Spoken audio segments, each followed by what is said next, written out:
যদি কোনটি দুৰ্বলীৰ বিশেষকৈ দুৰ্বলী যি পাঁচটা পুত্ৰ হত্যাকাৰী প্ৰমাণ কৰি ওলাইছে দুৰ্বল মাতৃ কুৰিটিৰ দৰে যি প্ৰতিদিন তিৰস্কাৰকো পুত্ৰৰ আশীৰ্বাদ ৰূপে ল'বৰ কাৰণে আপোনাৰ জীৱনটো যদি আগুৱাই লৈ যায় কোনো কাৰণত আপুনি মৃত্যুৰ পৰা হাত সাৰিব নোৱাৰিব। মৃত্যু মানে কৃষ্ণৰ নাম কৰিব, কিন্তু কৃষ্ণৰ নাম ল'বও কৰিব, কিন্তু কৃষ্ণৰ নাম ল'লে লোৱা ব্যক্তিজনে মৃত্যুটো কি বুজি পায়। যেনেকৈ নতুন পুৰণা কেইজনকে আপোন জাতি বুলি কৈছে, একেবাৰে ভাগৱতৰ প্ৰথম শ্লোকে সিদ্ধান্ত দিলে জানিব কৃষ্ণ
কৃষ্ণৰ সেৱাই আমাৰ কৰ্মৰ পৰা মৃত্যু ভয় আঁতৰ কৰিব পাৰে। আটাইতকৈ সৰ্বশ্ৰেষ্ঠ ভয়টো হৈছে মৃত্যু ভয়।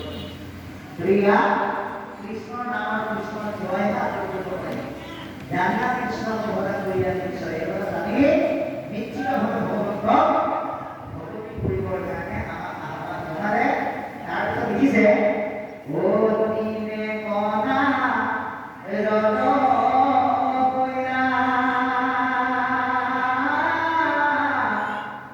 no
ছোৱালীজনী আপুনি যদি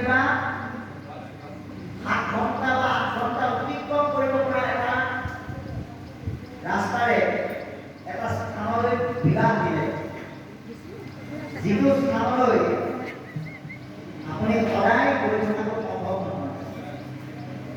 গতিকে আপুনি কেতিয়া যায় সমাবৰ্তন বছৰেকৰ মূৰত পিতৃ মাতৃ হিচাপে আপুনি বিবাহিত আপোনাৰ জীয়ৰীগৰাকী ঘৰলৈ খবৰ এটা ল'বলৈ বা বিভিন্ন অনুষ্ঠান প্ৰতিষ্ঠানত যায়। বহুদিনৰ পৰা যেতিয়া আপোনাৰ মাক দেউতাক হিচাপে আপোনাৰ ছোৱালীজনীয়ে লগ পাব,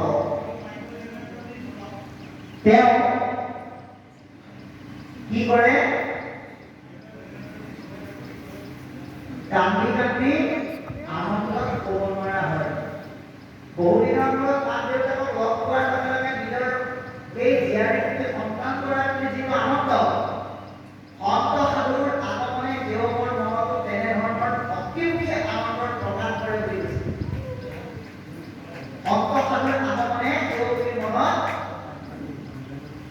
ভক্তিমুখী আনন্দৰ প্ৰকাশ কৰে। গতিকে সেইমতে ভগৱন্ত তৰু আগমনে সমস্তৰে কুশল উভয়ত আবদ্ধ। গতিকে যে তুমি যদিও আজি নাৰদৰূপে আহিছা, তথাপিতো আমি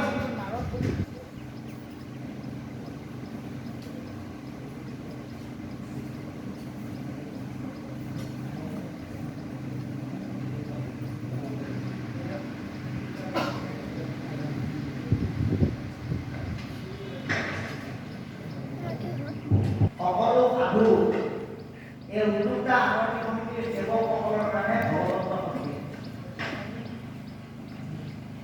অকল ইয়াত বুলি নহয়, আমাৰ য'তে আমি সেৱা পাওঁ, ব্যক্তিগত হওক বা ৰাজহুৱাই হওক, ভগৱন্ত সম যিটো আদৰ, যিটো মান্যতা, সেইটো আমি প্ৰত্যেকে কৰিবৰ কাৰণে যত্ন কৰিব লাগিব বুলি কৈছে।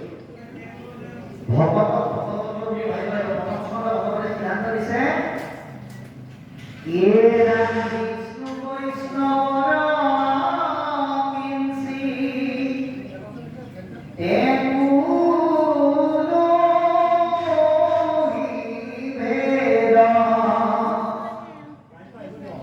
দুইৰো কথা কৰে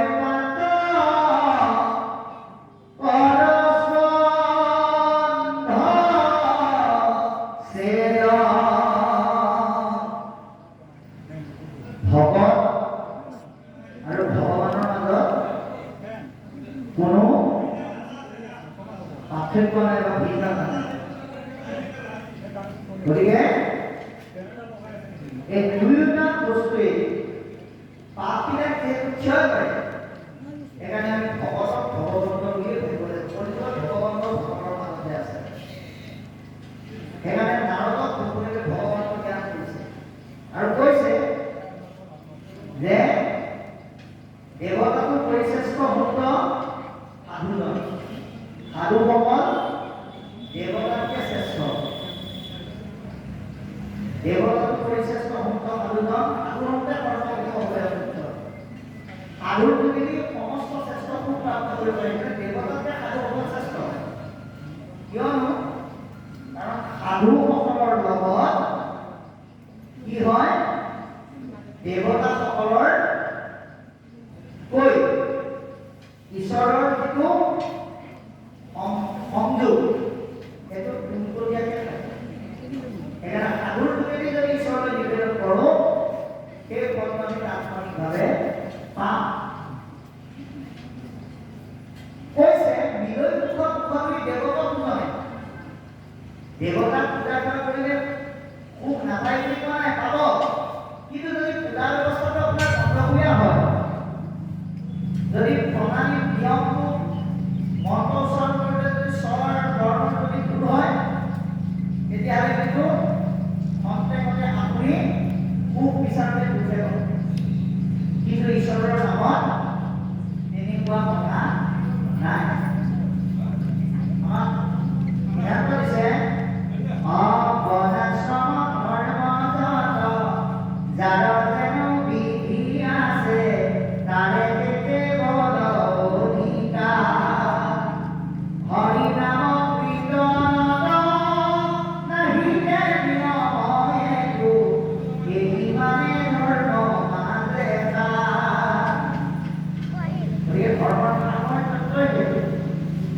দিয়া মানে যেনেকৈ সিংহতে অলপ ওচৰে আপোনাক কৃপা কৰিব।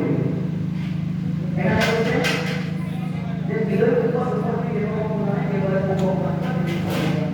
পূজা দেৱতা দেৰি ফল যি দেৱতাক আপুনি যেনেকৈ পূজা কৰিব সেইমতে আপুনি ফল পাব। কিন্তু অনন্ত কৰোণা মাত্ৰ ভগৱান ভকতৰ যোগেদি আপুনি কৃপা বুলি কৈছে। আৰু কৃপা হৈছে ফলতকৈ ওপৰৰ বস্তু, তাত মহাফল বুলি আমাক পবিত্ৰ